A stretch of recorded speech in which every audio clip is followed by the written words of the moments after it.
So last வீடியோவில் வந்து angles எப்படி இருக்குன்னு பார்த்தோம். ஆன்டி கிளாக் வைஸாக இருந்தால் அது நம்ம பாசிட்டிவ் ஆங்கிளாக எடுக்கணும். கிளாக் வைஸாக இருந்ததுன்னா அது நம்ம நெகட்டிவ் ஆங்கிள்ஸாக எடுக்கும். ஸோ ஆங்கிள்ஸாக 2 மெஷர்ஸில் போடுவோம். ஒன்று டிகிரின்னு சொல்லுவோம், இன்னொன்று ரேடியன்ஸுன்னு சொல்லுவோம். ஸோ டிகிரிக்கும் ரேடியனுக்கும் இருக்கிற ரிலேஷன்ஷிப் தான் இந்த இடத்துல பார்க்க போகிறோம்.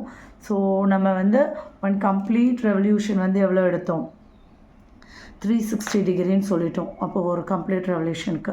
ஸோ அந்த 360 டிகிரி ஸோ 2πயோட ஏன் ரிலேட் பண்ணுறோம், 2πr நம்மளோட சர்க்கம்ஃபரன்ஸு, 2πrல ஆர் வந்து 1 யூனிட்டில் எடுக்கிறதுனால 2π is equal to 360, π is equal to 360 divided by 2, π equal to 180. So அப்போது வந்து 1 radian is equal to 180 divided by π. பையோட வேல்யூ நமக்கு 22/7 இருக்கும்ல. ஸோ அதை யூஸ் பண்ணி பையோட வேல்யூ 22/7 இருக்கும். ஸோ அதை இங்கே 22/7 மேலே போயிடும். ஸோ அதை யூஸ் பண்ணி இப்படி எடுத்தோன்னா 57 டிகிரி 16 மினிட். இந்த மினிட்னா என்ன அப்படின்னா 60 செகண்ட்ஸ் சரிங்களா.